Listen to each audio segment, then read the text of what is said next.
Yeah, so let's talk about our process, like, because I feel like when we picked this book or you picked this book, Mhm. I don't wanna I feel like that there's a chance I might have led you to it as opposed to, like, letting you spontaneously choose, but how do you feel about your selection? No, I feel really happy about it, and I think I told you I was, just by chance, Julie Powell and I went to the same college, and, Oh, I okay.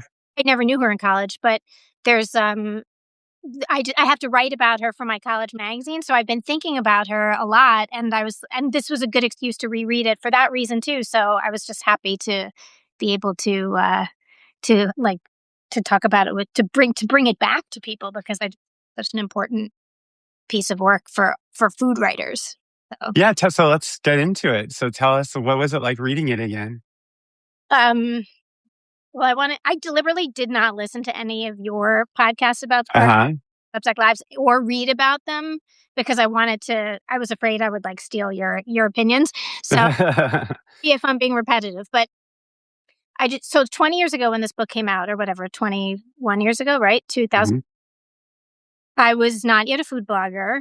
I mean, I was, like, years away from being a food blogger, and I was also just a new parent, and so I think that informed my reaction this time around, which is just like, I was so stressed reading it. Like, I just felt like her life was so, like, such a train wreck and so out of it was like the point of it and why it was so endearing and why we all loved her. But I think because I'm just older and more and I don't know, just like I just felt like I wanted to take care of her more this time around. Well, you're a mother too now. I mean, maybe you weren't a mother when you first read it. I just don't remember feeling that. I just remember being so entertained by her in general. And so Yeah. this reaction was I totally because I think, I'm older and I know things can go wrong. And obviously, reading it this time around, we know that she died tragically 3 years ago, 4 years. Yes. And so that made the whole experience completely different. And I think Mhm. made it feel like more of that like maternal instincts kind of kicking in when I was Well, I hope I'm not speaking out of turn to mention that you have a daughter. You have 2 daughters, but you have a daughter in her 20s, right? Like her early 20s, like kind of the same age as Julie was when she was doing both, this, maybe? both of them Like are both of them. So maybe that was part of the reaction too, is like, seeing what this 20 something, I think she was in her 20s when she did this, well, she right? Or, turned 30, which was like, or she, oh, right. She's about to turn 30. And then that's what the whole like diagnosis of her ovarian issues and having children. Yeah, I mean, it's so funny because we texted before this also about cleaving, and you said you hadn't had a chance to read it, and I tried to read it in between last week and this week, and I had a really hard time getting into it.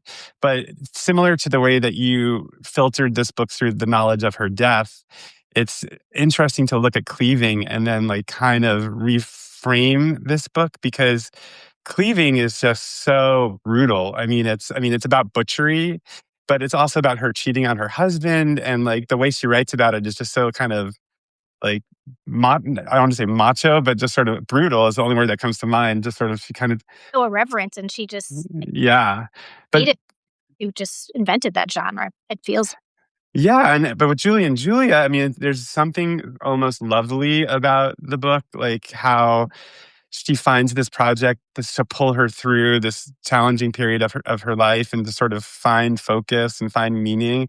So there's almost like it builds this like balloon of like joy and happiness, and then it feels like cleaving was like popping the balloon in a way. Like, maybe that's um, it. I wanted to keep that balloon or something, but yeah. Well, so let's keep talking about the book. So, what in particular did you enjoy? What didn't you enjoy when you were reading it? I wanna hear for sure what you think about that, but I will say that I remember when I was reading it the first time around that I kind of wasn't as interested in Julia Child as I was interested in her in Julie, and I was surprised that that kinda was the same this time around. I Yeah. thought since I'm, like, older and more mature that I would, like, have more of um, a perspective on just, like, what Julia means to us Right. and I know food after writing about food for 20 years. Sorry, my phone is going dark here. Um, but so that part surprised me. Um, I just I enjoyed it like as a piece of like 90s nostalgia too. I don't Hmm. know if that's just like 90s nostalgia, or I guess it wasn't 90s, it was more early aughts, but Yeah, right after 9/11. right after 9/11. But Mm. like the reference, yeah, I guess I mean that nostalgia for that era. Yeah. Um, those like just the references that she would make Mhm. and all like just saying like we put that on our Netflix list and just Right. that was really fun. And I thought there would be more of them, but there really weren't. But Um, also the fact that she couldn't, like, order things online or get food delivered or, I mean, it just none of those things existed at that uh, time. I know. And I also just was like a little bit I guess I should have been I'm not shocked this always happens when I read books that are a couple decades old, but, like, the tone of it was obviously so irreverent and fun and new, but, like, I feel like, right, she couldn't get away with a lot of the stuff she said today. Not a lot. Mm. Oh, yeah, you're right, for sure. Yeah, like, in the first opening scene when she's talking about all the loons on the subway and the crazy Mhm. and I think that's, like, a good comment on society. I think that we now would probably she too would, I'm guessing, have a more compassionate view of that and maybe not she would find a funnier way to say it and also still be compassionate? So just Mhm. the writing. I don't know, that was just one thing that I don't know if that's necessarily something I enjoyed to answer your Right. question, but it was this. But tell me about your experience. I wanna hear, like, how you felt because this Well, was reading it, yeah, right? yeah, it was my first time reading it, and similar to you, it did bring back a lot of memories of that period of time. I mean, I started my food blog in 2004, so I mean, it was right around this time, and it felt so nascent and so new, and like anything was possible. And I love the parts where she gets a comment, and she's so excited she gets a Totally. comment, and the way people are cheering her on and disappointed when she doesn't cook for a week. My thing about it that I found so interesting was the blogginess of it in some aspects, like the discursive nature of it, like that it would just sort of spiral off into like a thing about her friend's love life and like Yeah. really go into that and then like go off on another friend, like as I feel like when I read a polished book of literary food writing, I mean, I'm putting that all in quotes because what does that even mean? But like a Ruth Reichel book or something, I feel like it's very focused and very honed and very like, purposeful. And I feel like there was a quality to this book, which I enjoyed most of the time, which was almost like a balloon zipping around the room, like Yeah, just yeah, sort of like, wait, what's she going to write about next? And sometimes I loved it. And sometimes I was like kind of bored. And I was most bored when she was writing about her friends' love lives. Like I actually didn't really care that much about that. But I don't know how you felt about that. I kind of feel I was gonna say the opposite, like, I was surprised, Oh, like, like, nitty-gritty of preparing, like, some of the French food mm. versus, like, the story of her crazy roommates, like, I thought I was like, "Just get me back to Gwen, get me back to Sal." Oh, funny. That's so the opposite. I Well, you know what? Yeah. like how she populated it with all these funny characters because I can't read about, like, the technical side of cooking for Mm. long before I just kind of start, like, I don't know, whatever that probably speaks probably for No, no, no, that makes sense. I mean, it was funny because when you mentioned like wanting to read about her friends and thinking about the time this came out, I actually realized like it's almost a corollary to Girls, Lena Dunham's Girls, yeah, because it feels like it's just in that same era. It was like women trying to, I mean, the same way Lena Dunham is trying to find herself yeah, at the beginning of Girls, it's like Julie's trying to find herself. And they both came out around the same time. So I thought that was interesting. yeah, that is interesting. Yeah, yeah. But I was going to ask you in terms of the Julia Child of it all, and that's a good segue from what you were saying. Like, had you ever encountered mastering the art of French cooking in your career and in your life as a cook? Oh, I have a feeling you're going to show it to us. Oh my God. This was my mom's copy. Oh, wow. That's so I cool. never once opened it. I remember her making, like, beef bourguignon for, like, fancy, like, dinner guests, and, like, she Mhm. didn't in a lot, but when she did, I think she was, like, very glad to have this. But then I just stole that off of her cookshelf, like, 5 years ago because I had my own copy here. Yeah, I have that one. I didn't bring it with me to this discussion, but it's over there across the room. Um, um, noticed this until right now when I opened it, but I remember the only recipe I ever made was the coq au vin. Uh, okay. How did it come out? um, delicious. I find, like, the technique, like, how she does this, Yeah. next to the instruction, like, just very confusing, even though Mm. a lot of people would disagree with me, but like it's so funny. I have all these notes that basically, which is very me. It seems like the just like tips on simplifying it. Like I did find like myself thinking over and over when I was reading about the recipe preparation, like, oh my God, I'm so glad that this is not the way I expected to cook right now, like today Yes. for like decades. It's just, it doesn't sound good. Obviously, it's very dated and very rich, but Oh, you don't want to have an egg and aspic for lunch? God, very entertaining Yeah. reading. I was just like, oh my God, this was like considered. It was kind of before. I mean, I have a lot more to say about this. I don't know if we want to Yeah. this, but Yeah. um like this idea, we were just on the cusp as a culture, I think, during that period of like authentic food and taking authentic food seriously. You know what I mean? Mhm. Like until she kind of hinted at this idea that like O'Shea Panisse was like where the self-proclaimed like foodies went, and they would look down on our Texas like beans and rice, and Right. that's so not where our culture has evolved in such a nice way to like. Yes. And it was interesting to read that like anthropologically, that, oh, like, how could we not have, like, just taken that kind of food as seriously, or just, like, the authentic experience of eating as seriously as, like, French cooking from Right, and it's funny because the Alice Waters of it all is a different kind of snobbery, I guess, than the snobbery of, like, French people who only wanna cook French food, but I do think that, there's something so unpretentious about Julie Powell in her writing and just her approach. It's just like, we're gonna, go yeah. for it and just do it. I mean, I'm curious how you felt, and I don't know how I feel about it. Like, could you tell if she was ultimately cooking her way through this book for the sake of doing it or because she loved eating this food? Really good question. Uh, Yeah. I don't know. That's a real I don't know. I mean, I feel like it was so each like, if I don't know if she just it just because those meals made the best copy, but, like, it just seemed like every night was such a marathon of drama that, like, Mhm. by the time they're like, I mean, the plumbing is not working and the dishes are piling up and the bugs, I don't know. Cat hair everywhere. And then they're not eating until, like, 11 o'clock at night, and I'm just like, it's just so like, again, back to the, like, stresses me out as a I love how crazy it made you. I mean, it was funny because when I was in my 20s, I wrote for Serious Eats briefly. And I remember there was this one night where I was making pot au feu, which I'd never made before. yeah. And it was for them. But I lived with my roommate, Diana, who you know, and we lived in Park Slope.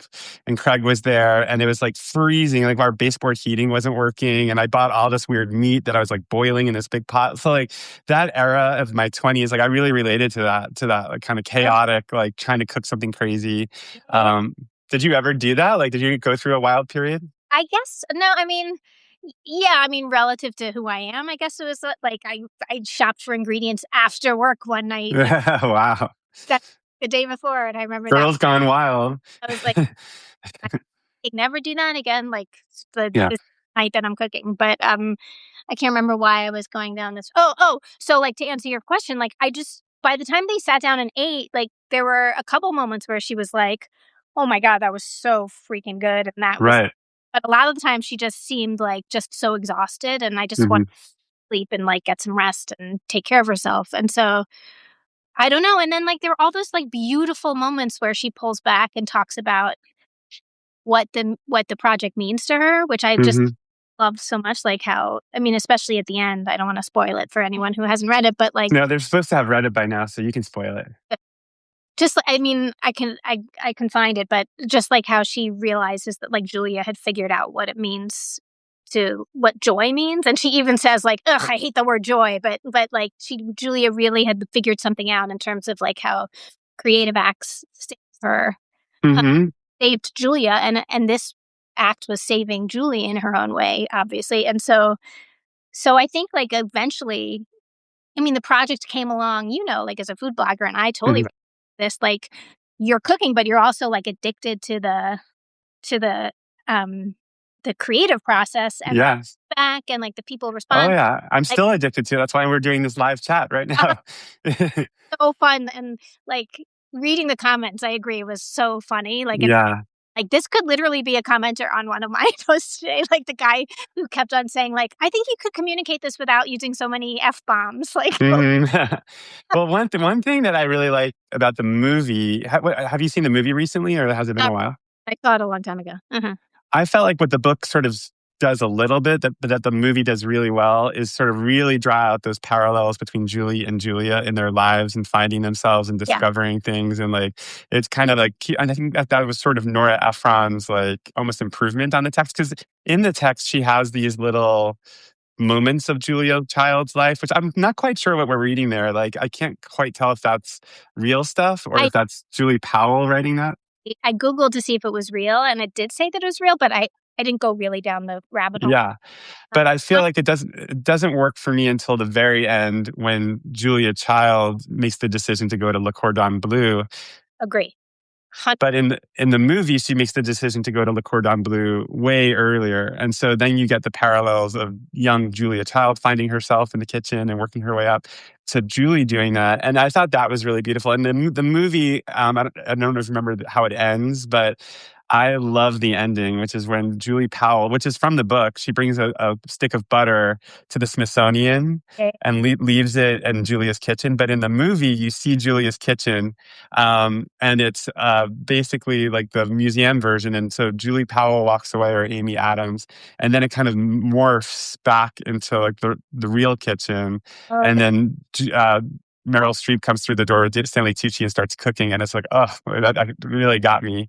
Feel like maybe I remember that now that you're describing it. But wait, how did it, like, since you started so soon after she did with food blogging, like, did you read her when she was writing live? Like, and were you I mean, when she was first written about, how did you hear about her? Because I heard about her when Amanda Hester wrote about her in the New York Times, and in that I actually looked it up. I told you about this, but in Yeah. the article, it actually describes what a blog is. It says web log, and like otherwise known as a blog, like, and so it was that early that people had to be like, it had to be explained, so what, like, did you start blogging because of her in it? No, I mean, to be very honest, when I started blogging, I was just writing on forums that existed at the time, like Egullet and Chowhound, which were like message boards. And I would just like write, like, hey, I'm learning how to make risotto. Here's some pictures. And I did a post, and I might have mentioned this before to you, but I did a post about going to Charlie Trotter's restaurant in Chicago. Um, and I kind of went with my friend Alex, and we were both in our 20s, and it was so serious and like so intense to eat there that I wrote this whole post on one of those forums where I was like, I think I called it like Charlie Trotter Super Dead, like Jesus Christ Superstar. And I just like went through like how miserable it was and how we felt so uncomfortable, and like, and they kind of talked down to us. And all these people started like slamming me, like, who do you think you are? That's one of the most important questions in restaurants in the country. And then this out of the woodwork came a guy that was like, we need to listen to what this person is saying. This is important. And it was Anthony Bourdain who wrote that. And so and he like basically said we need to throw more cats into the temple. And so when that happened, all my friends and when I was living in Atlanta going to college, were like, "That's amazing! Anthony Bourdain just defended you. Like, you should start a blog." And I remember saying, "What's a blog?" And they're like, "It's a cool thing you could do." So I had no awareness of Julie Powell at all. And then I think we sort of found each other. I was asked to. I had Emily Ferris on last week, and she had a casserole contest, and Julie Powell was supposed to be a judge and couldn't make it in time, so I filled in for her, and then she came to the contest and we got to hang out. So like that, and she was so cool. I loved her right away. Had you met her in real life? Never, never. Oh, that's so crazy. Well, I'm Alex, curious, like, um, I know that you love to read and you love books. So, like, how do you think this book, like, what is the legacy of this book? As not the blog, because I know that the blog has its legacy, which is that it basically invented food blogging. But like, what do you think? How do you think this book will fit in ultimately amongst the classics of food literature, the "Comfort Me with Apples" and the, a chef's whatever Anthony Bourdain's one is called. Now I'm blanking. I have no idea to to make that call, but I do feel like there is something to be said about the fact that she was figuring out a new genre in real time. Mm, Like, she was the yeah, I mean, I might be speaking out of turn here, but I'm pretty sure she was the first blogger to write a memoir. I mean, there was yeah. like 8 of them afterwards that were great and a little more polished probably than hers, but like, This was the one of the first of its kind, and I think, like, there were a lot of people like me who learned what a blog was from her, and so in that way, it feels like maybe, like, historians would be interested, like, media Mhm. historians would be interested in it. I mean, as far as, like, a reading experience, I'm not sure. I mean, I definitely enjoyed reading it, but, a lot of that was about the nostalgia for me and my personal connection to what she does, and so I'm not sure. I'd be curious, like, people who aren't food writers think about, and I don't know. Yeah. I didn't look this up, but I don't do you know if when the book came out, it got good reviews? Like, did it get reviewed in the New York Times Book Review? I didn't look that up, but I'm assuming it did. I mean, Yeah, I'm sure it did. Maybe it says it on the back. yeah. Well, I wanted to say to the people who are watching us live, if you have any questions for Jenny or me or want us to talk about anything in particular, please put them down in the little chat.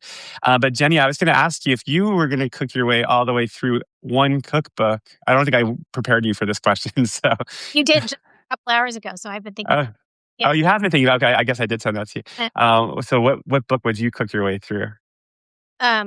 oh, okay. I guess I was interpreting it more as like, well, I'll interpret it this way.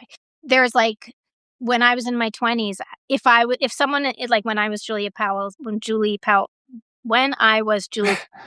when she wrote this book, if someone was like, Jenny, 29-year-old Jenny, what book do you want to cook your way through? I think it probably would have been like either like Marcella Hazan's Essential Mm, Italian Cooking, because that was just like such a it was like one of the first books that like introduced me to like fancy cooking and hmm or not sorry, I'm thinking of the second book that introduced me to like technical cooking and like there was so much to learn in it. And then The Silver Palette would be the other one. Oh, interesting. Like they were both very seminal for me as like a young home cook. But I think if someone asked me now to do it, I would 100% do Samin's Salt, Fat, Acid, Heat, because Mm. I just feel like as a home cook and as a food blogger who doesn't have a single real credential to my name, would be nice. Same.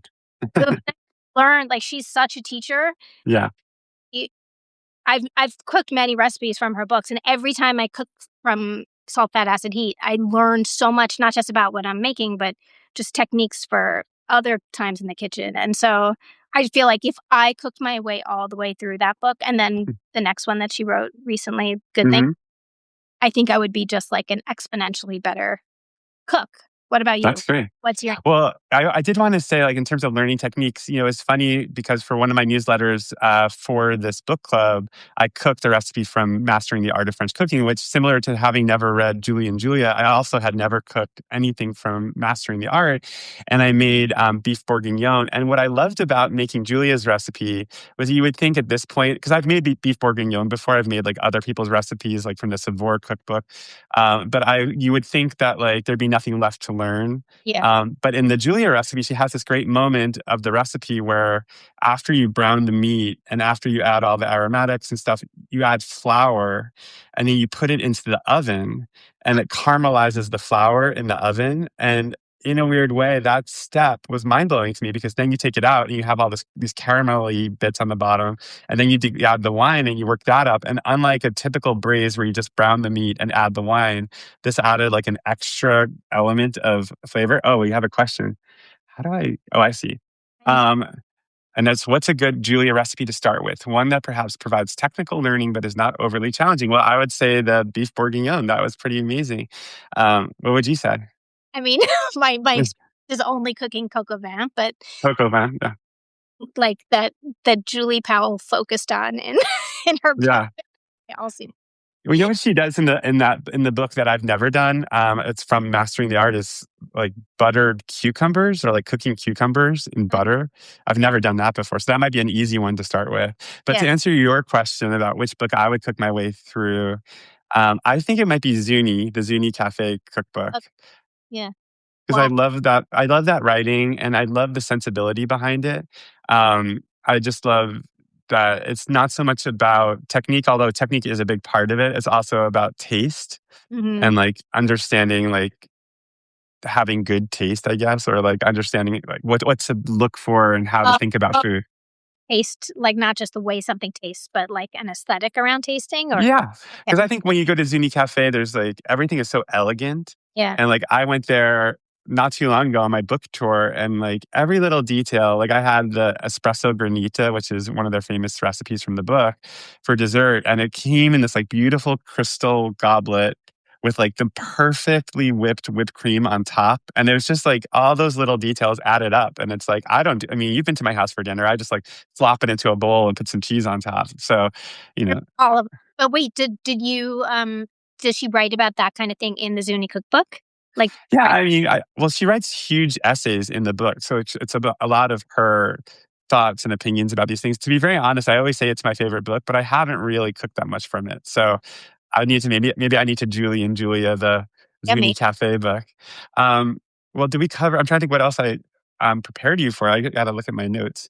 But is there anything you wanted to talk about that we haven't talked about yet?